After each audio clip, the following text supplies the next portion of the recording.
Purchase and sales. TDS की full form है tax deducted at sources. TCS की form है टैक्स कलेक्टेड एट सोर्सेज। अब TDS और टीसीएस परचेज और सेल पर कैसे लगता है या क्यों लगाना है, कैसे डिडक्ट करना है, कैसे डिपॉजिट करना है। तो पहला इसमें रूल है,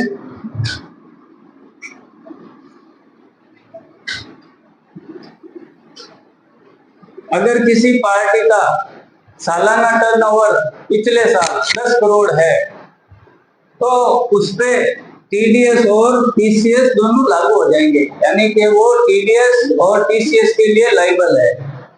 अब 10 करोड़ उसका टर्नओवर है, अब वो टीडीएस और टीसीएस लगाएगा कैसे। तो पहला काम है, कौन सी वैल्यू पे लगेगा, कितनी अमाउंट पे लगेगा। टीडीएस अगर आप लगा रहे हो तो वो लगेगा टैक्सेबल अमाउंट पे, यानी कि जीएसटी के पहले जो अमाउंट रहती है उसे बोलते हैं टैक्सेबल। अगर टैक्स लगा दिया तो उसमें हो गई वो नेट अमाउंट, तो टीडीएस लगता है टैक्सेबल अमाउंट पे। सेकंड टीसीएस, टीसीएस लगता है नेट अमाउंट।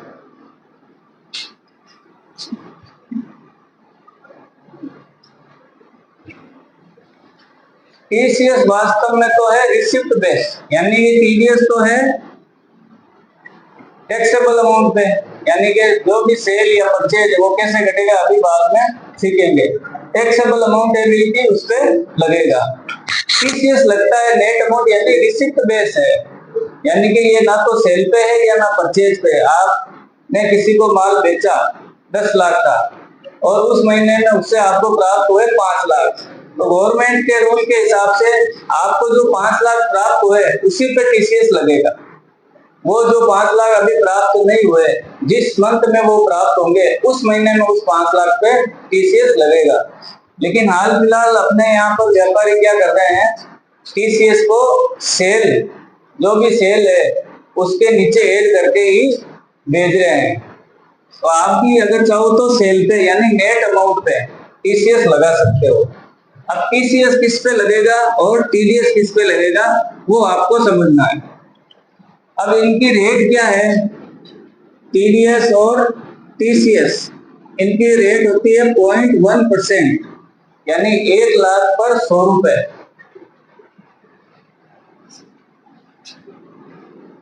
₹50 लाख की इसमें छूट रहेगी।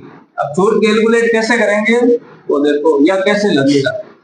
पहले ले लेते हैं दो पार्टी, एक अपने पास है यशपाल,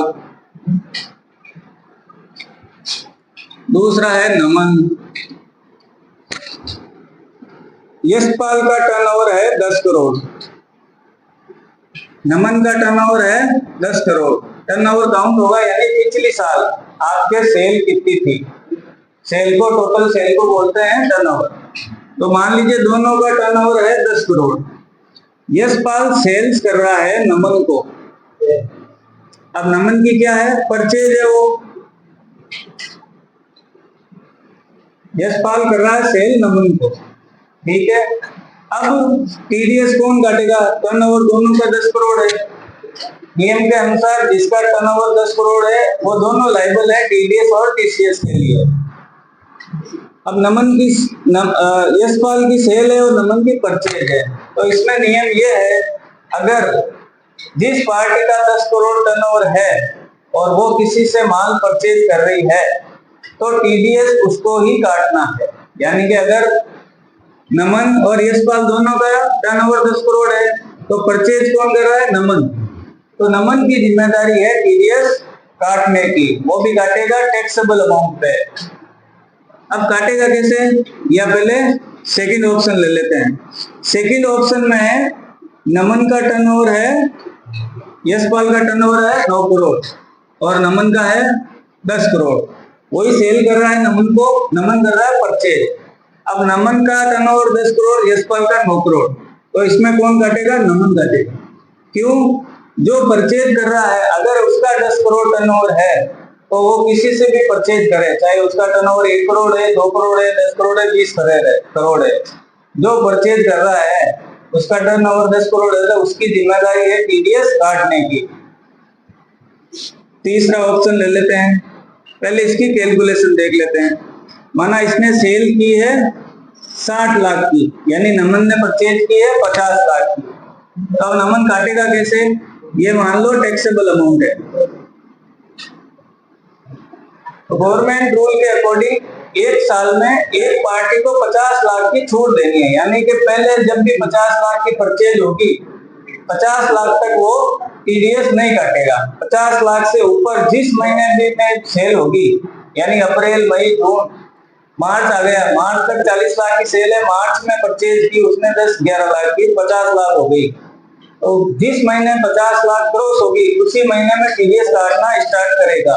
यानी कि नमन ने 60 लाख की परचेज की है, तो पहले 50 लाख की क्या हो गई? छूट आएगी, बचे कितने? 10 लाख, तो 10 लाख पर वो टीडीएस काटेगा 0.1% के हिसाब से हो गए 1000 रुपए। ठीक है, अब मान लो ये फरवरी तक की सेल है, नमन की फरवरी तक की परचेज है। अब मार्च में मान लो उसने 1 लाख की और परचेज करी, तो मार्च में 1 लाख की परचेज और है, तो मार्च में खाली 1 लाख पे कट जाएगा, 1 लाख पर हो गए 100 रुपए। मार्च एंड हो गया, अप्रैल से वही सिलसिला शुरू होगा, फिर से 50 लाख की छूट, और जब भी 50 लाख होंगे टीडीएस काटना स्टार्ट करेगा। एंट्री वगैरह अभी बाद में सीखेंगे, ओनली किसको काटना है किसको डिलीट करना वो ध्यान रखना।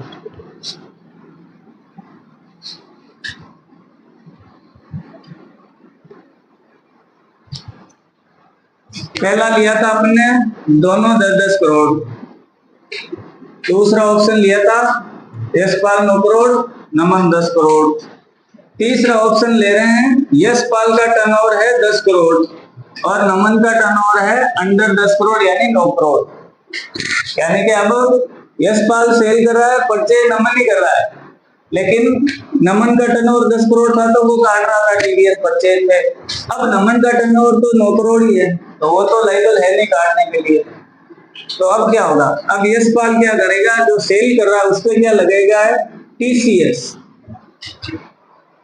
अगर यशपाल किसी को सेल कर रहा है और अगला जो खरीद रहा है अगर उसका 10 करोड़ है तो वो काटता रहेगा अपना, और अपने जो भी पैसे उसको लेने हैं उसमें से या तो काट के देगा या अलग से अपने को उसको देने पड़ेंगे। अब अगर नमन का टर्नओवर 9 करोड़ ही है, यशपाल का तो 10 ही है, तो अब क्या करेगा? यशपाल उस पर टीसीएस लगाएगा नेट अमाउंट पे 0.1%। मान लो टोटल 60 लाख की सेल कर दी नमन को, ये नेट अमाउंट है, यानी कि विद जीएसटी है नेट अमाउंट। अब क्या होगा? 50 लाख की इसमें छूट मिलेगी, 10 लाख पर टीसीएस लगाएगा 1000 रुपए, ये टीसीएस लगता है नेट अमाउंट पे। अब नमन को 60 लाख रुपए के तो माल के लेने हैं यशपाल को नमन से, और 1000 रुपए और किस चीज के लेगा? टीसीएस के लेगा। क्या भाई ये गवर्नमेंट के रूल के अकॉर्डिंग तेरा टर्नओवर 9 करोड़ ही है तो मैं 60 लाख प्लस 1000 रुपए बिल में और ऐड कर देता हूँ, या जनरल एंट्री भी कर सकते हैं या डेबिट नोट की एंट्री भी कर सकते हैं, तो 60 लाख प्लस 1000 उससे और लेंगे। अगर पहले वाले में नमन काट रहा था, अगर 60 लाख की थी और नमन अगर काट रहा तो नमन क्या करेगा? 60 लाख में से 1000 काट के उसको पेड करेगा, तो इस बार ये और 60 लाख में 1000 जोड़ के और उससे पैसे लेगा। अब एक सिचुएशन और ले लेते हैं, मान लो दोनों का टर्नओवर है 9 करोड़। इस सिचुएशन में क्या होगा? कौन काटेगा? दोनों ही नहीं काटेंगे, दोनों का टर्नओवर 10 करोड़ से कम है तो दोनों ही लायबल नहीं है काटने के लिए। अगर दोनों का ही 9 करोड़ है तो उनकी दोनों की जिम्मेदारी नहीं है टीडीएस और टीसीएस काटने की। अब एंट्री स्टार्ट करते हैं, तो आपको याद ये रखना है अगर आपका टर्नओवर 10 करोड़ है तो आप लायबल हो टीडीएस और टीसीएस के लिए। अब आपको क्या क्या ध्यान रखना है? परचेज आप अगर सेल कर रहे हो तो आपको ये देखना है आप जिसको सेल कर रहे हो वो पार्टी का टर्नओवर कितना है, या उसको लिखित में ले लेना। भाई टीडीएस आप काटोगे, आपका टर्नओवर 10 करोड़ है कि नहीं है। वो कहता था मेरा टर्नओवर 10 करोड़ है, तो उसकी जिम्मेदारी है टीडीएस काटने की। अगर वो कह देता मेरा टर्नओवर है 10 करोड़ के अंदर है, तो फिर आपकी जिम्मेदारी है टीसीएस लगाने की। परचेज, यानी अभी तो आपने क्या की है, सेल की है। अब मान लो आप कर रहे हैं परचेज, पहले वाले में तो अपन क्या कर रहे थे, सेल। अब नमन से कर रहे हैं परचेज, नमन क्या कर रहा है, अपने को सेल्स। तो सिचुएशन वही है, खाली पक्ष चेंज हुआ है। पहले यहाँ अपन सेलर थे, अभी परचेजर है। पहले नमन परचेजर था, अब है सेलर है। अब आपको बताना है कौन घटेगा कौन नहीं घटेगा। मान लो परचेज कौन कर रहा है, यशपाल। यशपाल का टर्नओवर है पहले ऑप्शन में 10 करोड़, नमन का टर्नओवर है 10 करोड़। अब दोनों में से कौन टीडीएस काटेगा या कौन टीसीएस काटेगा, यशपाल काटेगा। क्यों, नमन यशपाल का टर्नओवर 10 करोड़ है, खरीद ये कर रहा है, तो इसकी जिम्मेदारी है टीडीएस काटने की। दूसरा, मान लो यशपाल का टर्नओवर 10 करोड़ है और नमन का टर्नओवर है 1 करोड़। अब इन दोनों सिचुएशन में, सेकंड सिचुएशन में टीडीएस या टीसीएस कौन काटेगा, यशपाल ही काटेगा। क्योंकि अगर ये खरीद कर रहा है, इसका टर्नओवर 10 करोड़ है, तो अगले का कितना है नहीं है उससे कोई मतलब ही नहीं है, इसको काटना, पूछने की जरूरत नहीं है। अगर सेल करेगा अगर यशपाल, तब पूछना पड़ेगा आपको, तू काटेगा तेरा टर्नओवर। नमन की जिम्मेदारी रहेगी, वो यशपाल को पूछेगा कि भाई मैं तुझे माल बेच रहा हूँ, तेरा टर्नओवर 10 करोड़ है कि नहीं है। वो कह देगा 10 करोड़ है, तो ठीक है तू काट ले। अगर तीसरे ऑप्शन में यहाँ पर नमन यशपाल 9 करोड़ है और नमन है 10 करोड़, इसमें कौन लगाएगा, टीसीएस या टीडीएस, नमन लगाएगा टीसीएस। नमन पूछेगा यशपाल से, यदि मैंने तुझे माल बेचा है, तूने परचेज किया, तेरा टर्नओवर 10 करोड़ है क्या नहीं है, तो फिर ये क्या करेगा, उस पर लगाएगा टीसीएस लगाएगा। अब एंट्री कैसे करनी है, अगर कोई कंफ्यूजन है तो अभी आप पूछ सकते हो कि दोनों सिचुएशन आपको, अगर आपका टर्नओवर 10 करोड़ है तो आपको दोनों चीजें ध्यान रखनी पड़ेगी, परचेज और सेल पे। आप परचेज कर रहे हो तो आपको काटते रहना है, आपका टर्नओवर 10 करोड़ है। तो आप सेल कर रहे हो तो दो चीजें ध्यान रखनी है। परचेज में तो एक ही रखनी है कि आपका 10 करोड़ टर्नओवर का आपको सबका ही टीडीएस काटना है, हर पार्टी को आपको 50 लाख की छूट देनी है। और टैक्सेबल अमाउंट कहाँ से निकलती है वो भी देख लेंगे अभी कि टैक्सेबल अमाउंट कहाँ से निकलेगी। सेल में आपको दो चीजें ध्यान रखनी है, आप जिसको सेल कर रहे हो तो उसको पूछना पड़ेगा आपका टर्नओवर 10 करोड़ है कि नहीं है। अगर वो कह रहा मेरा है तो वो अगला काटेगा टीडीएस, और वो कह देता मेरा 10 करोड़ नहीं है तो आपको लगाना पड़ेगा टीसीएस। और अगर आपकी टर्नओवर 10 करोड़ नहीं है तो आपको दोनों चीजें ध्यान नहीं रखनी है, जो भी आपको सेल करेगी या परचेज वो अपने आप ही काटेगी, आपको तो एक समायोजन की एंट्री करनी है। पर आपका अगर 10 करोड़ है तो आपको तीनों चीजें ध्यान रखनी पड़ेगी। अब एंट्री कैसे करनी है, टैक्सेबल अमाउंट कहां से निकालनी है वो देख लेते हैं। पहले दो पार्टी ले लेते हैं, यहाँ पर ले ली यशपाल और यहाँ पर अपने पास है नमन। अपनी जो पार्टी है, अपन जो अकाउंट्स कर रहे हैं वो कर रहे हैं यशपाल का, यानी कि अपना टर्नओवर मान लिया 10 करोड़ ही, ठीक है। अब पहला ऑप्शन, यशपाल ने अभी परचेज करी है 70 लाख, ये अमाउंट है टैक्सेबल। अब टैली में आप टैक्सेबल कैसे निकालोगे, पार्टी का लेजर ओपन करना है, F6 करना है मंथ वाइज। मंथ जैसे अप्रैल स्टार्ट है तो अप्रैल में जाना आपको, यानी अप्रैल मंथ आपने ओपन कर लिया एंट्रीज, वहां पर जाकर आपको Ctrl+H करना है। Ctrl+H से आपके पास ऑप्शन आएगा सबसे नीचे मूवमेंट एनालिसिस।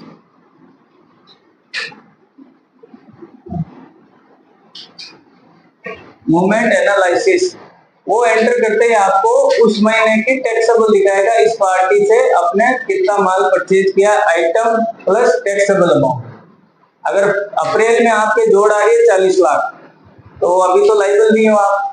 फिर वहीं F2 करके अगर सेकंड मंथ में चले गए मई में, तो वहां F2 करके 1 अप्रैल से 31 मई लगानी है। अगर उस मंथ में आपके 50 लाख प्लस हो रहा है तो आपको डिडक्ट करना है, यानी वहां 51 लाख हो रहा है अप्रैल और मई मिला के, अप्रैल और मई 51 लाख हो रहा है, तो 50 लाख की छूट करके 1 लाख पर आपको एंट्री करनी है।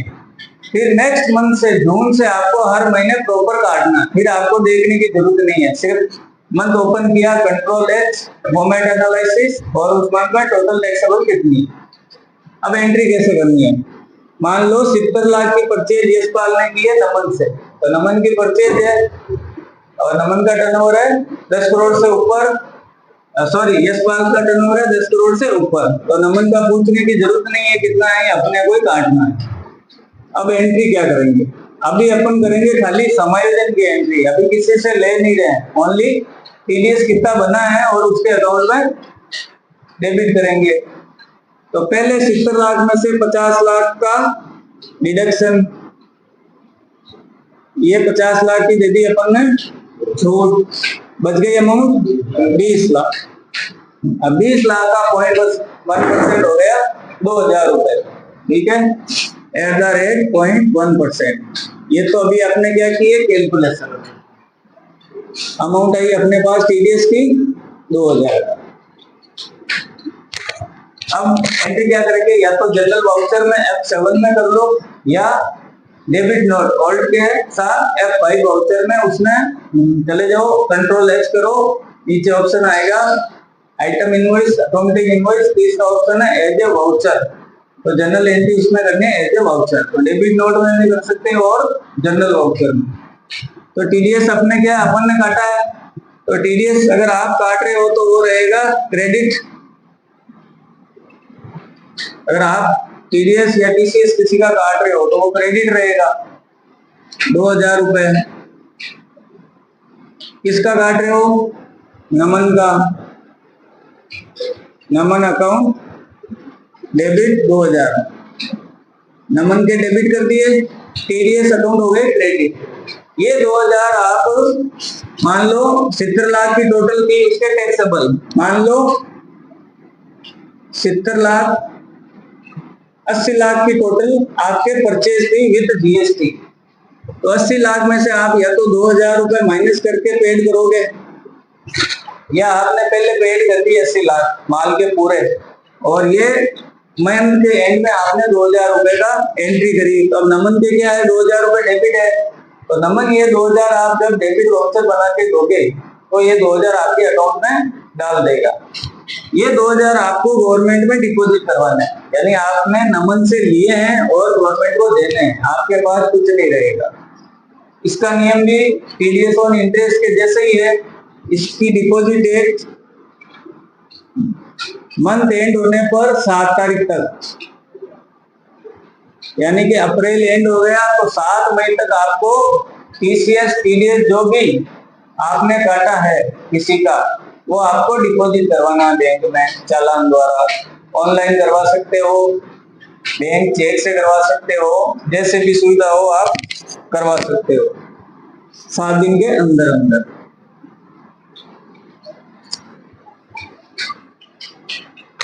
डिपॉजिट जब करवाओगे तो आप अभी ये क्रेडिट बैलेंस है, वापस पेमेंट की एंट्री करोगे तो TDS account debit to bank credit 2000, तो 2000 यहाँ डेबिट क्रेडिट है, यहाँ डेबिट हो जाएंगे तो टीडीएस का अकाउंट आपके हो जाएगा 0, यानी आप किसी का भी काटोगे तो आपके पास कुछ नहीं बचेगा, आपको तो आगे डिपॉजिट करवाना है। पेमेंट में एंट्री करनी है, आप सिंगल एंट्री मोड में भी कर सकते हो, डबल एंट्री में कर, सिंगल एंट्री मोड में करोगे तो F5 में पेमेंट वाउचर, ऊपर जो ऑप्शन आ रहा है वहाँ कैश और बैंक के अलावा दूसरा ऑप्शन आएगा नहीं, तो वहां लेना बैंक, जिस बैंक का चालान है, नीचे आ जाएगा टीडीएस। और वो भी आप अगर चाहो डबल एंट्री करनी है तो कंट्रोल प्लस एच, कंट्रोल के साथ एच करोगे तो वहां दो ऑप्शन आएंगे, single entry mode, double entry mode, तो डबल एंट्री मोड में भी कर सकते हो, सिंगल एंट्री में कर सकते हो। ये हुई खाली अपन ने काटा है, तो आपको अभी फिलहाल ये प्रैक्टिस करनी है single, second step, third step वो बाद में साथ में करते जाएंगे। अभी आपको फर्स्ट स्टेप ही करना ओनली, यानी आप परचेज के बिल ले लो, 3-4 किसी भी एक ही पार्टी के 2-3 बिल चढ़ा लो, क्वांटिटी एक, अमाउंट 30 लाख, क्वांटिटी एक, अमाउंट 20 लाख, फिर उसका कैलकुलेट करो, फिर इससे आगे का नेक्स्ट स्टेप लेंगे। तो धीरे धीरे आपको लेना पड़ेगा, अगर साथ में आप तो लोगे तो फिर ये समझ में नहीं आएगा। ठीक है, अभी पहला स्टेप लिया खाली अपना टर्नओवर 10 करोड़, अपन ने किसी से किया परचेज, उसका टीडीएस काटना। ठीक है, स्टार्ट करो।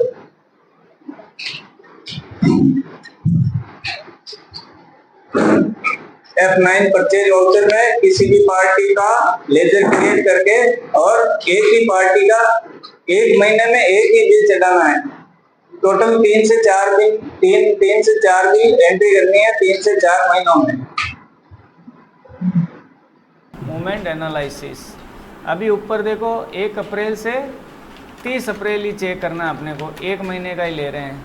ठीक है, अभी परचेज कितनी है टोटल 50 लाख की है, अभी 50 लाख की है, तब तक अपने को क्या करना है, टीडीएस नहीं काटना है क्योंकि 50 लाख तक की छूट है। आगे फिर एक मंथ और चेक कर लेते हैं।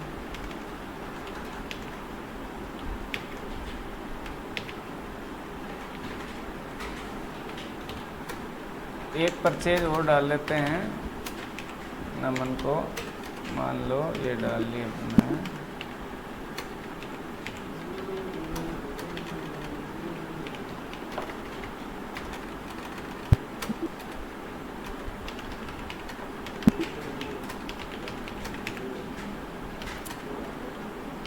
पहले अप्रैल चेक करनी है आपको, अप्रैल में मूवमेंट एनालिसिस 50 लाख। अब यहाँ पर F2 करके क्या करना है, 31 मई से देखना है आपको। आप नेक्स्ट मंथ में चले गए, यानी अप्रैल को 50 लाख कवर नहीं हुए, यानी परचेज टैक्सेबल है जो 50 लाख नहीं है, तो आप क्या करोगे, अप्रैल से मई चेक करोगे। 1 अप्रैल से 31 मई तक टोटल परचेज कितनी है, 75 लाख की। तो 75 में से आपको छूट देनी है 50 लाख की। 25 लाख के ऊपर आपको टीडीएस काटना है, तो 25 लाख 0.1% कितना आ जाएगा, 2500 रुपये। अब यहाँ से शॉर्टकट एंट्री करनी है तो आप कर सकते हो ऑल्ट आई से, यानी एंट्री कब करोगे, मई में, क्योंकि मई में 50 लाख प्लस हो रहा है। ऑल्ट आई F7 या डेबिट नोट करना है तो ऑल्ट F5, वहाँ पर कंट्रोल H से आपको एज ए वाउचर का ऑप्शन मिल जाएगा। तो अभी आपको क्या करना है, नमन अकाउंट डेबिट, नमन को डेबिट करेंगे 2500 से, क्रेडिट करेंगे टीडीएस ऑन परचेज, इसको अंडर में रखेंगे करंट लाइबिलिटी में 2500 रुपये। नरेशन आपको पूरा लिखना है, being TDS on amount 75 lakh minus 50 lakh की छूट बराबर 25 लाख @0.1%। नरेशन पूरा लिखना है, क्योंकि जब आप रिटर्न फाइल करवाओगे तो वहाँ पर आपको पूरी डिटेल लिखने पड़ेगी। टोटल परचेज इतनी, छूट इतनी, अमाउंट इतनी, उस पे लगा टीडीएस इतना, ये हो गया। अब मान लो आप चले गए जून महीने में, ठीक है, मई तक आपने चेक कर ली, मई तक का आपने काट लिया। अब गए आप जून महीने में, तो जून महीने में फिर आपको कंट्रोल एच करना है, मूवमेंट एनालिसिस। अब आपको अप्रैल से जून नहीं लगानी है, क्योंकि आपने देख लिया 50 लाख मई में प्लस हो गया, तो अब क्या करना, खाली जून का ही चेक करना है। जब तक आपके 50 लाख पूरे नहीं हो तब तक आपको यहाँ पर जिस मंथ में जा रहे हो, यानी 1 अप्रैल से 30 अप्रैल 50 लाख नहीं हुए, 1 अप्रैल टू 31 मई यहाँ पर आपके 50 लाख कवर हो रहे हैं, तो यहाँ पर काट ली। अब आपको नेक्स्ट मंथ से हर महीने की डेट लगा के और उसका टीडीएस काटना है। अब पीछे अप्रैल से जून नहीं लगाना है, ओनली जून का लगाना है। जून में 25 लाख है, 25 लाख का आपको काटना है 2500 रुपये। यहाँ पर ऑल्ट आई एल के साथ F5 control H as a voucher, यहाँ पर 2500 रुपये नमन के debit to TDS on purchase. Narration लिखना है, being TDS on amount 25 lakh @0.1%। अब जैसे जून क्वार्टर एंड हो गया तो अप्रैल मई जून 3 महीने का एक क्वार्टर है, उसका रिटर्न आपको फाइल करवाना है। अब पहले तो टीडीएस आपको डिपॉजिट करवा देना है मंथ एंड होने पर 7 तारीख को। अब आपको टीडीएस का रिटर्न कैसे तैयार करना है, एक छोटा सा एग्जाम्पल देख लो। यहाँ पर लिखना है नेम, नमन एंड कंपनी, ठीक है। फिर आपको आगे लिखना है टैक्सेबल अमाउंट, जैसे अप्रैल टू जून या अप्रैल टू मई, आपको जैसे आपने काटा है वैसे लिखना है। जैसे अपन ने पहले किसका काटा है, यहाँ लिखेंगे मंथ, पहले अपन ने काटा था अप्रैल और मई का, क्योंकि मई में 50 लाख हुए, तो यहाँ पर लिख देंगे मई, यहाँ पर हो गए 75 लाख, यहाँ पर लिखेंगे लेस 50 लाख, यहाँ पर हो गए 50 लाख। फॉर्मूला कैसे लगाना आपको छोटा सा उदाहरण देख लो। यहाँ पर करना इक्वल का साइन, 75 लाख पे क्लिक माइनस 50 लाख पे क्लिक और एंटर, ये हो गए 25 लाख। ये हो गई अपने अमाउंट, टीडीएस अमाउंट, यानी पे जिस पे टीडीएस लगना है वो अमाउंट अपने पास आ गई है। अब यहाँ लिखना है TDS @0.1%। अब यहाँ पर फॉर्मूला लगाना, तो इक्वल का साइन, फिर इस पे TDS अमाउंट है उस पर क्लिक, मल्टीप्लाई 0.1 डिवाइडेड 100, ये आ गए 2500 रुपये। फिर आगे यहाँ लिखना चालान नंबर और यहाँ पर चालान की डेट, यहाँ आ जाएगा पार्टी का नेम और यहाँ लिखना है आपको पेन नंबर, ठीक है। पेन नंबर भी लिखना है, मंथ लिखना। नेक्स्ट मंथ हो गया अपना जून का, अप्रैल में था नहीं इसलिए अप्रैल नहीं लिखा, जून में ये हो गया 75 लाख, यहाँ पर था 25 लाख। डिडक्शन एक बार दे दिया एक पार्टी को, तो बार बार नहीं देना है। यहाँ पर आ जाएगा 25 लाख और यहाँ पर 2500 रुपये।